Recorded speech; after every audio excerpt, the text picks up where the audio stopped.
E aí, moçada, essa vai ser a nossa primeira aula efetiva sobre termodinâmica. E eu digo efetiva porque na videoaula anterior, quando a gente começou a falar sobre a teoria cinética dos gases, eu já tinha começado a dar os primeiros passos dentro da termodinâmica, quando eu defini a energia interna como sendo aquela manifestação de energia associada à temperatura de um gás. E esse conceito de energia interna vai ser por nós muito utilizado, estudado na próxima videoaula, quando a gente for falar sobre a primeira lei da termodinâmica. Mas eu não vou me adiantar muito nesse sentido. A primeira coisa que a gente vai fazer nesta videoaula é dar um vislumbre daquilo que a gente vai estudar dentro da termodinâmica. A termodinâmica é uma área da física destinada ao estudo da relação existente entre calor e trabalho.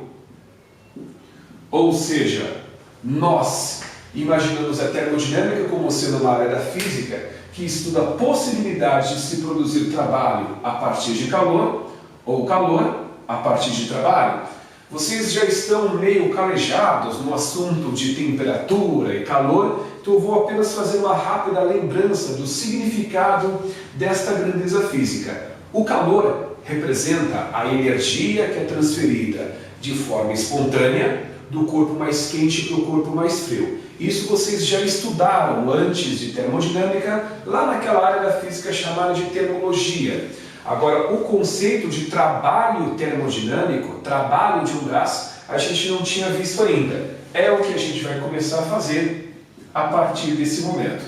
Vamos ver o que nós, na física, entendemos por trabalho termodinâmico, trabalho esse que vai ser aqui representado pela letra W. Para isso eu vou recorrer à seguinte situação. Vamos imaginar que aqui eu tenha um recipiente que contém um gás no seu interior e esse gás é encerrado por uma tampa que pode se mexer livremente para cima e para baixo.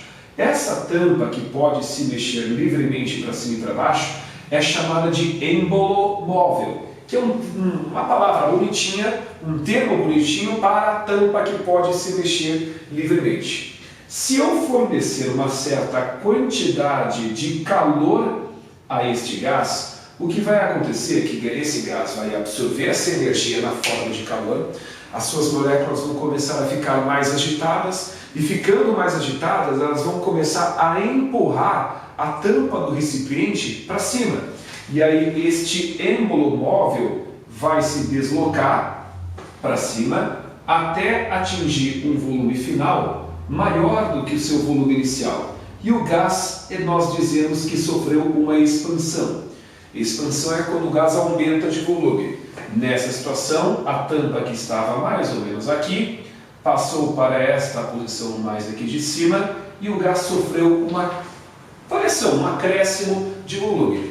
Nessa situação, nós dizemos que o gás realizou o trabalho porque ele utilizou parte da energia que lhe foi concedida na forma de calor para realizar essa simples tarefa de levantar esta tampa do recipiente. Portanto, nós podemos definir o trabalho como sendo a energia que o gás usa, para realizar alguma tarefa, para fazer alguma coisa, literalmente, desde que seja essa tarefa simples de literalmente empurrar esta tampa do recipiente para cima. Esta é uma das definições relativamente precisas, fisicamente falando, e bastante populares para o entendimento do conceito de trabalho. Eu acho que não vai sair muito prejudicado quanto ao rigor físico do termo. Acho que a gente pode entender o trabalho com certeza, acho que a gente pode entender com certeza, é bom, né? Acho que a gente pode entender o trabalho como sendo esta energia que o gás usa para fazer alguma coisa, para realizar uma determinada tarefa. O trabalho, ele é uma manifestação de energia. Sendo uma manifestação de energia, ele é expresso oficialmente em Joule, que aqui nós representamos pela letra J. Mas, eventualmente, existe a possibilidade do trabalho ser expresso nesta unidade alternativa, que é a caloria. Nós representamos aqui por cal. Não é muito comum, mas pode acontecer de na termodinâmica nós trabalharmos com a caloria. A relação entre a caloria e o joule, que é a unidade oficial, é de exatamente cada caloria é o equivalente a 4,186 joules. Eu acho que não tem necessidade de você memorizar esta relação entre as duas unidades de medida, porque isso varia muito de um programa para outro. Pode acontecer de um programa considerar uma caloria como 4,18, 4,2 ou até mesmo 4 joules. Mas, de qualquer maneira, esta é a relação entre a unidade oficial, que é o joule, e a unidade usual, que é a própria caloria. Tendo em vista a concepção de trabalho, o que é trabalho, quais são as unidades usadas para se expressá-lo, a gente vai partir agora para a análise do cálculo do trabalho. Porque existem basicamente duas situações em que a gente vai ter interesse de calcular, de mensurar essa energia que o gás usa para fazer alguma coisa, esse trabalho. A primeira destas ocasiões é quando a pressão a que o gás está submetido for constante. Se a pressão do gás for mantida constante, o trabalho ele pode ser calculado através de uma fórmula bem simples. Trabalho é igual a P vezes ΔV, onde o P representa a pressão do gás e ΔV representa a variação de volume. A variação de volume é dada pela diferença entre os volumes final e inicial. Aqui eu peço para vocês tomarem um pouco de cuidado, porque o povo às vezes confunde o volume final como sendo o maior dos dois volumes e o volume inicial como sendo o menor dos dois volumes. E nem sempre isso é verdade. O volume final nem sempre vai ser o maior e o volume inicial nem sempre vai ser o menor. Tem que tomar cuidado com isso. O volume final é o volume que o gás vai ocupar ao fim de um processo termodinâmico. E o volume inicial é o volume que ele tinha antes dele sofrer um determinado processo termodinâmico. Isso é o que eu tenho a lhes dizer em relação ao cálculo do trabalho quando a pressão do gás é mantida constante. Existe a possibilidade também da pressão do gás ser variável. Se a pressão do gás varia, esqueça a fórmula para calcular trabalho. Não tem como. E aí o problema vai ter que me informar de que maneira essa pressão está variando. E geralmente este informe é feito através de um diagrama da pressão em função do volume. Vamos imaginar que um gás que ocupa inicialmente o estado termodinâmico A, ele passa a ocupar um outro estado B, e eu sei que ele vai de A para B através dessa seta que está apontando lá para cima. Percebo que quando o gás está no ponto A, ele tem um determinado valor de pressão, e no ponto B a pressão é um pouco maior. Então, nessa situação, como a pressão aumenta de A para B, a pressão varia. Se a pressão varia, não dá para usar a fórmula para calcular o trabalho. Como é que a gente se vira? Nessa situação, o trabalho vai ser numericamente igual à área delimitada pelo gráfico. A área do que, Rodrigo? A área da figura geométrica que está abaixo do gráfico.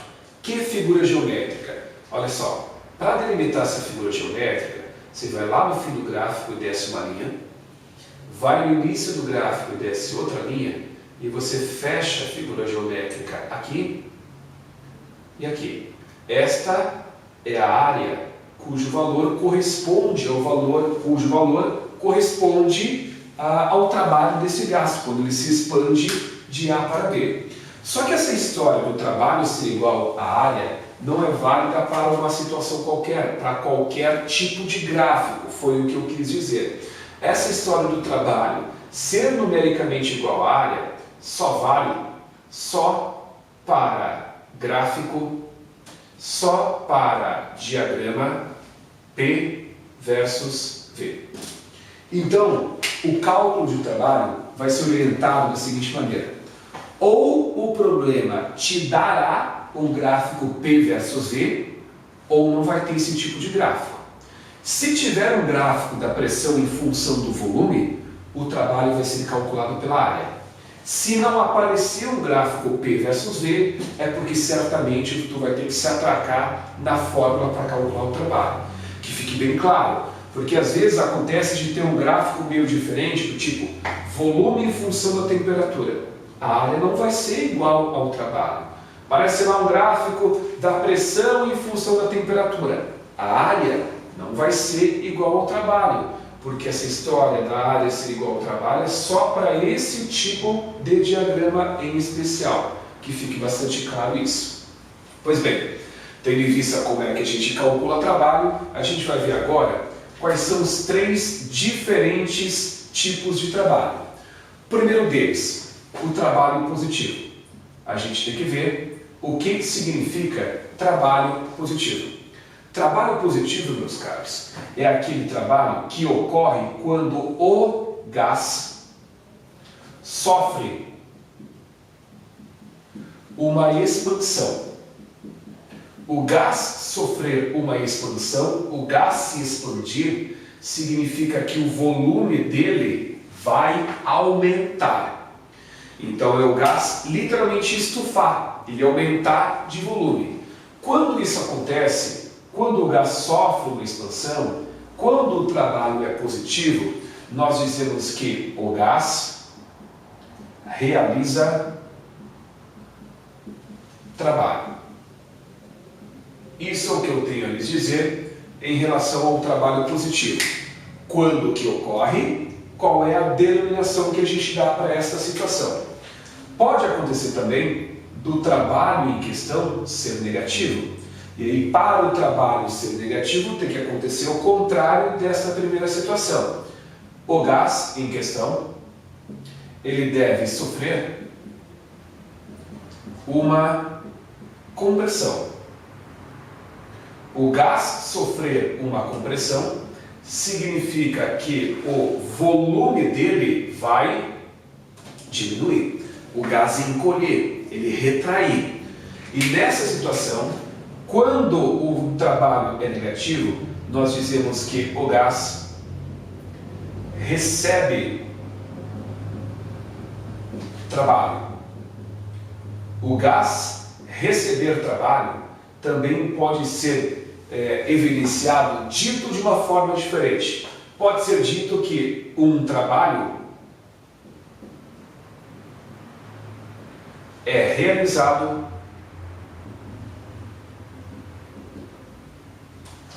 sobre o gás.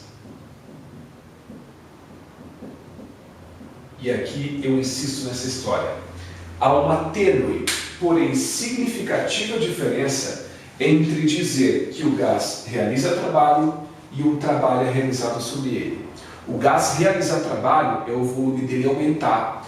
Um trabalho ser realizado sobre ele é o volume do gás diminuir. Quando o gás realiza trabalho, ele é positivo, e quando um trabalho é realizado sobre o gás, o trabalho em questão é negativo. Tomem cuidado, porque faz sim muita diferença. A próxima situação é a gente trabalhar com o trabalho nulo, com o trabalho igual a zero. Nesta situação, nós dizemos que o gás não realiza e nem recebe trabalho. Não realiza e nem recebe trabalho. Ou seja, nessa situação, o volume do gás permanece constante. E aí, com isso, nós dizemos que o gás não realizar e não receber trabalho dá no mesmo que dizer que o volume dele permanece constante. Aqui eu inverti um pouco as coisas. Primeiro eu disse como que o gás, o que tem que acontecer com o volume para que ocorra cada um dos 3 tipos de trabalho. Então eu vou reformular o meu discurso através do seguinte. Quando que o trabalho é igual a zero? Quando o gás não se expande e não se comprime. Agora sim. Porque até agora eu estava dizendo o que tem que acontecer para ter cada um desses tipos de trabalho e depois eu dava a denominação do trabalho. O que tem que acontecer para o trabalho ser igual a zero? O gás não se expandir e nem se comprimir. O volume do gás tem que permanecer constante. Nesta situação, a denominação para esse tipo de trabalho é, neste caso, o gás não realiza trabalho. Para que não sobre nenhuma dúvida em relação a esses três tipos de trabalho, eu vou rapidamente fazer uma revisão. O trabalho ser positivo, o trabalho vai ser positivo quando o gás aumentar o volume. Nessa situação nós dizemos que ele realiza trabalho. O trabalho do gás vai ser negativo quando o volume dele diminuir. Nessa situação nós dizemos que ele recebe trabalho ou que um trabalho é realizado sobre ele. E quando que o trabalho vai ser zero? Quando ele não se expandir e nem se comprimir. Quando o volume dele permanecer constante, nessa situação nós dizemos que o gás não realiza trabalho. Isso é o que eu tenho a lhes dizer em relação a essa primeira aula efetiva, como eu mencionei no início de termodinâmica, onde nós discutimos o conceito de trabalho termodinâmico, quais são as unidades, como se calcula o trabalho e quais são os três tipos desta grandeza física.